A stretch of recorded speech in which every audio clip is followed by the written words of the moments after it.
La pluie tambourinait contre les vitres du petit appartement d'Olivia Turner, créant une mélodie mélancolique qui accompagnait le crépitement de son clavier d'ordinateur portable. L'odeur âcre du café refroidi depuis des heures se mêlait à celle des livres usagés, empilés sur sa table de cuisine, transformée en bureau. Ses yeux fatigués scrutaient l'écran où s'affichait sa candidature pour un poste d'assistante juridique chez Moreau & Associés, une opportunité qui pourrait enfin la sortir de ses années de galère. À 28 ans, Olivia portait sur ses épaules le poids d'une existence forgée dans l'adversité. Ses cheveux châtains, tirés en chignon strict, encadraient un visage aux traits fins mais marqué par la fatigue. Ses mains, légèrement rugueuses par les années de travail dans un café de Montmartre, tremblaient imperceptiblement, tandis qu'elle relisait sa lettre de motivation pour la 10e fois. Après avoir obtenu mon diplôme en cours du soir tout en travaillant, les mots dansaient devant ses yeux embués. 3 ans. 3 longues années à jongler entre les commandes de café le matin, les cours de droit le soir et les nuits blanches passées à réviser. Tout cela pour effacer le souvenir douloureux de sa sœur Émilie, morte dans un accident de voiture il y a 2 ans, laissant derrière elle un mariage avec un homme qu'Olivia n'avait rencontré qu'une fois. Le silence de l'appartement fut soudain brisé par la sonnerie stridente de l'interphone. Olivia sursauta, renversant sa tasse vide. Qui pouvait bien venir à cette heure? Elle s'approcha de l'interphone, le cœur battant. « Mademoiselle Turner, nous devons vous parler. C'est au sujet d'Émilie. » La voix était autoritaire, teintée d'un accent bourgeois parisien qu'elle reconnut immédiatement. Richard Hayes, le père d'Alexander, l'homme que sa sœur avait épousé. Un frisson glacé parcourut son échine. Quelques minutes plus tard, elle se retrouvait face à un homme élégant d'une 60aine d'années, vêtu d'un costume Armani impeccable malgré l'heure tardive. À ses côtés, une femme blonde aux bijoux clinquants, Margaret Hayes, sa belle-mère. Leur présence semblait aspirer tout l'oxygène de son modeste salon. « Mademoiselle Turner », commença Richard Hayes, son regard perçant balayant l'appartement avec un mépris à peine dissimulé. « Nous avons une proposition à vous faire, une proposition qui pourrait changer votre vie. » Olivia resserra instinctivement son cardigan autour d'elle. « À cette heure, que voulez-vous » Margaret Hayes prit la parole, sa voix mielleuse cachant mal une froideur calculatrice. « Notre fils, Alexander. Il est dans le coma depuis l'accident. Les médecins disent qu'il pourrait se réveiller à tout moment, mais... » Elle marqua une pause théâtrale. « Il a besoin d'une épouse, pour des raisons légales et financières complexes. » Le monde d'Olivia bascula. « Excusez-moi. » Richard Hayes sortit une enveloppe épaisse de sa veste. 2 millions d'euros, mademoiselle Turner, en échange d'un mariage avec notre fils. Un mariage temporaire, bien entendu. « Ah, c'est grotesque !» s'exclama Olivia, reculant vers la fenêtre. « Je ne connais même pas votre fils. »« Ah, mais nous vous connaissons, nous, » susurra Richard, un sourire glacial aux lèvres. « Nous savons tout de vos difficultés financières, de vos petits emplois, de vos rêves d'ascension sociale. » Il marqua une pause, savourant chaque mot. « Et nous savons aussi certaines choses sur votre chère sœur Émilie que vous préféreriez garder secrètes. » Le sang d'Olivia se figea dans ses veines. « De quoi parlez-vous ? Émilie avait des dettes de jeu considérables, ma chère, des dettes contractées auprès de personnes, peu recommandables. Votre mère, cette charmante institutrice retraitée de Provence, serait-elle au courant que sa fille aînée avait hypothéqué la maison familiale pour financer ses addictions ? » Les jambes d'Olivia se dérobèrent sous elle. Elle s'effondra sur son canapé usé, le souffle coupé. La maison de sa mère, leur seul refuge, leur seul bien, était en danger. « Vous mentez », murmura-t-elle, mais sa voix manquait de conviction. Margaret Hayes ouvrit son sac à main et en sortit une liasse de documents. Contrat de prêt, reconnaissance de dette, hypothèque, tout est là, ma chère. Émilie était plus désespérée que vous ne l'imaginiez. Richard Hayes se pencha vers Olivia, son parfum coûteux mêlé à une odeur de tabac froid. « Épousez notre fils, et tous ces documents disparaîtront. Votre mère gardera sa maison, vous aurez de quoi recommencer votre vie, et nous aurons ce dont nous avons besoin pour préserver l'empire Hayes. » La pluie redoubla d'intensité contre les vitres, comme si le ciel pleurait pour Olivia. Elle pensa à sa mère, seule dans sa petite maison de Aix-en-Provence, qui arrosait ses lavandes en fredonnant de vieilles chansons provençales. Cette femme, qui avait tout sacrifié pour élever ses 2 filles après le départ de leur père, ne méritait pas de perdre son foyer à cause des secrets d'Émilie. « Et si je refuse ?» demanda-t-elle d'une voix blanche. « Alors les créanciers d'Émilie reprendront leurs droits. Votre mère se retrouvera à la rue, et vous resterez dans ce petit appartement miteux à servir des cafés pour le reste de votre vie. » Le silence s'installa, lourd et oppressant.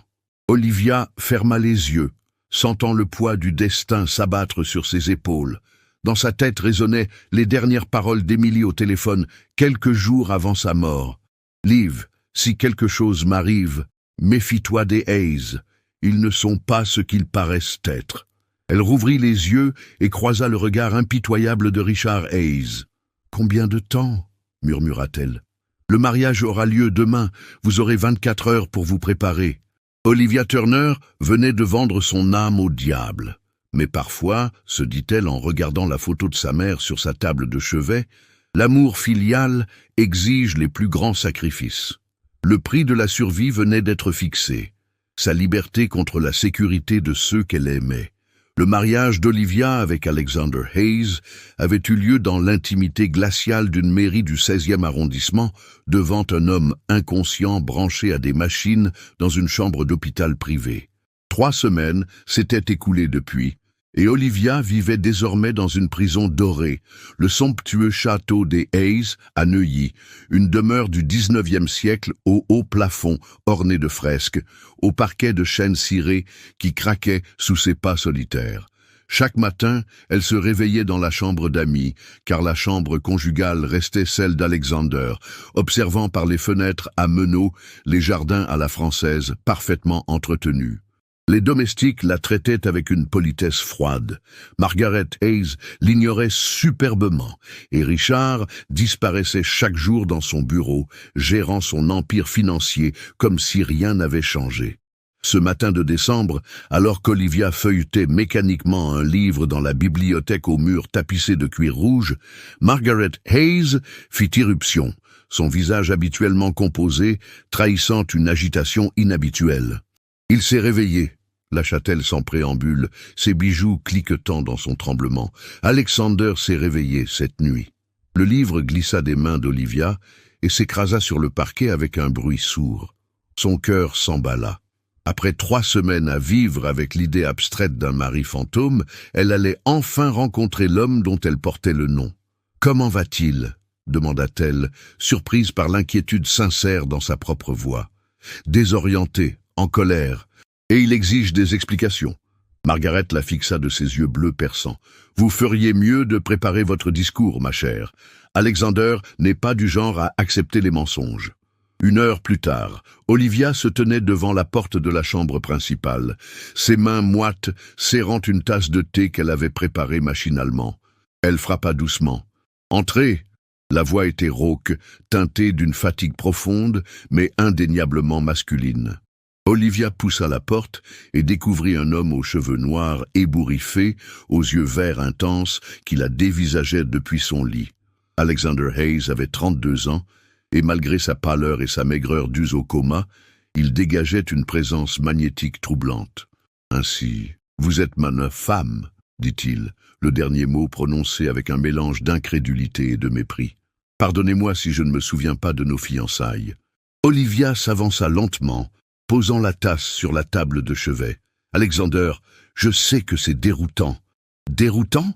Il se redressa péniblement, ses yeux lançant des éclairs. « Je me réveille après des mois de néant pour apprendre que j'ai une épouse que je n'ai jamais vue, une parfaite inconnue qui vit dans ma maison, porte mon nom, et que mes parents traitent comme une sainte nitouche. »« Ce n'était pas mon choix, » murmura Olivia, reculant instinctivement. « Ah non ? Et combien ont-ils payé pour vos services ?» Sa voix était coupante comme une lame. 2 millions 3 Ou peut-être avez-vous négocié un pourcentage de l'héritage ? La gifle verbale fit vaciller Olivia. Elle serra les poings, sentant une colère familière monter en elle, cette même rage qu'il avait portée pendant ces années de galère. « Vous ne savez rien de moi, » siffla-t-elle. Rien de ce qui m'a mené ici, rien des sacrifices que j'ai dû faire. Alors éclairez-moi. Il tenta de se lever, vacilla, et se rattrapa au montant du lit. Expliquez-moi pourquoi une parfaite inconnue a épousé un homme dans le coma. Les mots sortirent d'Olivia comme une digue qui cède. Elle lui raconta Emily, sa sœur adorée, qui avait épousé Alexander dans une cérémonie où elle n'était pas invitée. Elle lui parla des dettes cachées, du chantage de Richard, de sa mère qui risquait de perdre sa maison. À mesure qu'elle parlait, elle vit l'expression d'Alexander changer. La colère cédant place à une attention troublée. « Emily, murmura-t-il, se laissant retomber sur son lit. Votre sœur était Emily Turner. Emily Turner devenue Emily Hayes, votre première épouse. » Alexander ferma les yeux, une douleur profonde traversant son visage. Emily est morte dans l'accident. Le même accident qui m'a mis dans le coma. Je sais. Non, dit-il en rouvrant brusquement les yeux. Vous ne savez pas tout. Emily, elle était terrifiée les dernières semaines avant l'accident. Elle disait que quelqu'un la suivait, qu'elle avait découvert quelque chose de terrible sur ma famille. Le sang d'Olivia se figea. Qu'est-ce que vous voulez dire? Alexander se leva lentement, ses jambes tremblantes le portant vers la fenêtre. Elle avait trouvé des documents dans le bureau de mon père. Des factures falsifiées, des comptes offshore, des contrats bidons. Elle parlait de fraude à l'échelle industrielle. Et vous l'avez cru? Au début, non. Je pensais qu'elle était paranoïaque, stressée par notre mariage récent. Il se tourna vers elle, ses yeux verts brillants d'une intensité douloureuse. Mais la nuit de l'accident, elle m'avait donné rendez-vous dans un parking souterrain de la Défense. Elle disait avoir des preuves définitives. Olivia sentit sa respiration se couper. Et je ne me souviens de rien d'autre, juste d'avoir roulé sous la pluie, puis le néant. Il marqua une pause, ses mains serrant le rebord de la fenêtre. Quand j'ai appris sa mort, j'ai cru que c'était un accident. Maintenant, vous pensez que... Je pense qu'Emily a été tuée, et que l'accident qui m'a mis dans le coma n'en était pas un. Les jours suivants, une alliance improbable se forma entre Olivia et Alexander. Malgré leur début houleux, ils étaient unis par un objectif commun, découvrir la vérité sur la mort d'Emily. Alexander, encore faible mais déterminé, utilisait ses accès privilégiés au bureau de l'entreprise familiale, tandis qu'Olivia fouillait discrètement la maison. C'est dans le grenier qu'elle trouva le trésor, une malle poussiéreuse contenant les affaires personnelles d'Emily. Parmi les photos de mariage et les bijoux, elle découvrit un carnet de cuir rouge rempli de l'écriture fine de sa sœur. 15 octobre. Richard a reçu un virement de 500 000 € d'une société écran basée aux îles Caïmans. Même jour, signature d'un contrat de construction bidon avec la mairie de Levallois. 3 novembre. Margaret a détruit des documents dans la cheminée. J'ai réussi à sauver quelques fragments. Ça parle de corruption, de pots de vin à des élus locaux. 21 novembre. Je sens qu'on me surveille.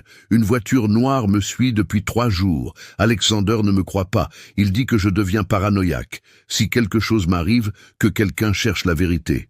La dernière entrée datait du jour de sa mort. J'ai rendez-vous avec Alexander ce soir. J'ai enfin les preuves définitives, des photos, des enregistrements, des copies de tous les documents compromettants. Demain, nous irons ensemble voir la police. Je vais enfin pouvoir sauver l'homme que j'aime de cette famille de vipères. Olivia courut vers la chambre d'Alexander, le carnet serré contre sa poitrine. Elle le trouva au téléphone, en pleine dispute avec quelqu'un. « Non, père, je ne signerai pas ces documents tant que je n'aurai pas compris... » « Qu'est-ce que vous voulez dire par « pour ma propre sécurité » Il raccrocha brutalement en voyant Olivia. « Ils savent, » dit-elle sans préambule, lui tendant le carnet. « Ils savent qu'on enquête. » Alexander parcourut rapidement les pages, son visage se durcissant à chaque ligne. Mon Dieu, Emily avait tout découvert.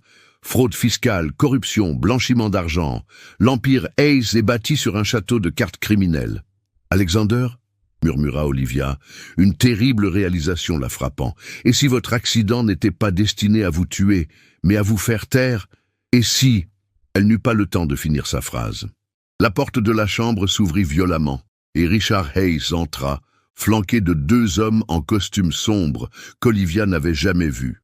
Mon cher fils, dit Richard d'une voix glaciale, j'espérais que tu te remettes de ton accident, sans poser de questions embarrassantes. Alexander se leva, chancelant mais déterminé. Tu as tué Émilie. Émilie était une petite fouineuse qui ne savait pas où était sa place, répliqua Richard avec un calme terrifiant. Tout comme sa sœur apparemment. Les deux hommes en costume s'avancèrent. Olivia a reconnu l'un d'eux. Elle l'avait aperçu dans le jardin la semaine précédente, prétendument jardinier. Des gardes du corps. Ou pire. Que veux-tu, père? Ta signature sur ces documents qui transfèrent tes parts de l'entreprise à ta mère et moi. Pour raison médicale, bien sûr. C'est qu'elle du coma, tu comprends. Et si je refuse? Richard Hayes sourit, un sourire qui glaça le sang d'Olivia. Alors tu rejoindras ta première épouse, plus tôt que prévu, et ta seconde épouse. Eh bien, les accidents sont si fréquents dans cette famille. Alexander échangea un regard avec Olivia. Dans ses yeux verts, elle lut une détermination farouche, mais aussi une promesse silencieuse. Ils se battraient ensemble. Très bien, dit Alexander lentement. Je vais signer. Il s'approcha du bureau, prit le stylo que lui tendait son père. Et soudain, dans un geste fluide, il attrapa le carnet d'Émilie et le lança vers la fenêtre ouverte. « Courez !» cria-t-il à Olivia. Mais c'était trop tard. L'un des hommes en costume avait déjà bondi, rattrapant le carnet en plein vol. Richard Hayes éclata d'un rire sans joie. Touchant, vraiment, mais futile. Il se tourna vers ses hommes. « Emmenez-les. Il est temps de régler définitivement cette affaire de famille. » Alors qu'on les poussait vers la porte, Olivia croisa le regard de Margaret Hayes dans le couloir. Et dans les yeux de cette femme qu'elle avait crue complice, elle lut quelque chose d'inattendu. De la peur et peut-être des remords. La vérité venait d'exploser au grand jour, mais à quel prix? Tandis qu'on les emmenait vers un destin incertain, Olivia réalisa que leur quête de justice ne faisait que commencer. Et que les Hayes étaient prêts à tout pour protéger leur secret, même à éliminer leur propre fils. La bataille finale approchait, et elle serait sans merci. L'obscurité humide de la cave enveloppait Olivia et Alexander comme un linceul. Attachés dos à dos sur des chaises en bois, ils avaient passé les dernières heures à murmurer des plans d'évasion tout en écoutant les pas des gardes au-dessus de leur tête. La pierre froide suintait d'humidité, et l'odeur de moisi se mêlait à celle de leur propre peur. « Olivia !» chuchota Alexander, sa voix rauque trahissant l'épuisement. « Si nous ne sortons pas de là, taisez-vous !» répliqua-t-elle fermement, mais ses mains liées tremblaient. « Nous allons nous en sortir. Émilie n'est pas morte pour rien. » Au-dessus d'eux, des voix étouffées filtraient à travers le plancher. Richard Hayes organisait minutieusement leur disparition, parlant de regrettables accidents et de suicides conjugaux tragiques. Margaret Hayes pleurait, des larmes qu'Olivia espérait sincères. C'est alors qu'un miracle se produisit. Un bruit métallique résonna dans l'escalier, suivi de pas furtifs. Une silhouette apparut dans la pénombre. Margaret Hayes, tenant un trousseau de clés d'une main tremblante et une lampe de poche de l'autre. « Mon Dieu, qu'est-ce que Richard a fait ?» murmura-t-elle en les détachant rapidement. « Alexander, mon fils, pardonne-moi. Je ne savais pas qu'il était allé si loin. »« Mère ?» Alexander massa ses poignets endoloris, incrédule. « Pourquoi ?»« Parce qu'Émilie était enceinte, » lâcha Margaret dans un sanglot étouffé. « Elle était enceinte de ton enfant, et Richard a dit qu'un héritier compliquerait ses plans. Il a tout organisé. » Le monde d'Olivia bascula. Émilie, enceinte, sa sœur allait être mère et elle ne le savait même pas. « Il y a plus, » continua Margaret, tendant à Alexander une clé USB. « J'ai copié tous ces fichiers, 30 ans d'activité criminelle, des preuves contre des dizaines de complices. Mais Richard a des contacts partout, police, justice, médias. Si vous voulez le coincer, il faut frapper fort et vite. » Alexander empocha la clé USB et aida Olivia à se lever. « Comment sortir d'ici ?»« Par les tunnels. Cette maison date du 19e siècle. Il y a des passages secrets qui mènent au jardin. » Margaret les guida vers un mur apparemment normal, appuya sur une pierre particulière et un panneau pivota. « Mais attention, Richard a posté des hommes partout. Ils s'enfoncèrent dans un tunnel étroit au mur de pierre brute. L'air était vicié, chargé de l'odeur de terre humide et de siècles d'histoire. Olivia sentait la présence rassurante d'Alexander derrière elle, sa respiration régulière dans le silence oppressant. « Olivia, » murmura-t-il soudain, « tout à l'heure, quand vous avez dit qu'Émilie n'était pas morte pour rien, vous aviez raison. Mais si nous mourrons ce soir, je veux que vous sachiez quelque chose. » Elle se retourna dans l'obscurité, ne distinguant que sa silhouette. Ces 3 semaines ensemble, malgré les circonstances, malgré tout, je n'ai jamais ressenti ça avec Émilie. Avec vous, c'est différent, plus vrai. Le cœur d'Olivia s'emballa, mais avant qu'elle puisse répondre, ils atteignirent la sortie. Le panneau s'ouvrit sur les jardins baignés de lune, le château se dressant majestueusement derrière eux. La voiture de Margaret est garée près de la grille, chuchota Alexander. Si nous arrivons à... Un projecteur s'alluma brutalement, les aveuglant. Des silhouettes émergèrent des buissons. Les hommes de Richard les attendaient. Touche finale de cette soirée dramatique, ricana la voix de Richard Hayes depuis la terrasse. Mon fils et sa charmante épouse, tentant une évasion romantique. Ils furent rapidement encerclés, reconduits dans le salon principal où Richard les attendait, un verre de cognac à la main, comme s'il recevait des invités. 30 ans, dit-il tranquillement. 30 ans à bâtir cet empire, à naviguer entre légalité et pragmatisme. Et voilà que mon propre fils veut tout détruire pour une question de morale. Pour la justice, corrigea Alexander, défiant son père du regard. La justice? Richard éclata d'un rire amer. Tu crois que les élus que j'ai financés se souciaient de justice quand ils signaient nos contrats? Tu penses que les banquiers qui fermaient les yeux sur nos transferts offshore avaient des scrupules moraux? Et Émilie, elle aussi, méritait de mourir pour vos affaires? Le masque de Richard tomba, révélant une colère froide et implacable. Émilie était une idéaliste comme toi. Elle ne comprenait pas que parfois, il faut salir ses mains pour préserver ce qui compte vraiment. « Votre fils compte vraiment ?» intervint Olivia, trouvant enfin sa voix. « Ou juste votre argent sale ?» Richard la toisa avec mépris. « Toi, la petite serveuse de café qui a épousé mon fils pour 2 millions, tu oses me donner des leçons de morale? Cette petite serveuse a plus d'honneur dans son petit doigt que vous dans tout votre corps, » rugit Alexander. C'est à ce moment précis que les lumières du salon s'éteignirent brutalement. Dans l'obscurité qui suivit, Olivia entendit des bruits de lutte, des cris étouffés, le fracas de meubles renversés. Puis, aussi soudainement qu'elle s'était éteinte, les lumières se rallumèrent. Le salon était sans dessus-dessous. Les hommes de Richard gisaient au sol, neutralisés par une équipe d'intervention de la police judiciaire. Au centre de la pièce, Richard Hayes était menotté, le visage déformé par une rage impuissante. « Monsieur Hayes, » déclara un commissaire en s'avançant, « vous êtes en état d'arrestation pour fraude fiscale, corruption, blanchiment d'argent et complicité de meurtre. » Alexander et Olivia échangèrent un regard stupéfait. Comment la police? Margaret Hayes sortit de l'ombre, un téléphone portable à la main. « J'ai tout enregistré », dit-elle d'une voix brisée mais déterminée. « Ses aveux, ses menaces, tout. Et j'ai envoyé la clé USB avec les preuves directement au procureur de la République. » Richard fixait sa femme avec une expression d'incrédulité absolue. « Margaret, après tout ce que j'ai fait pour toi, pour nous, tu as tué le bébé d'Émilie, Richard.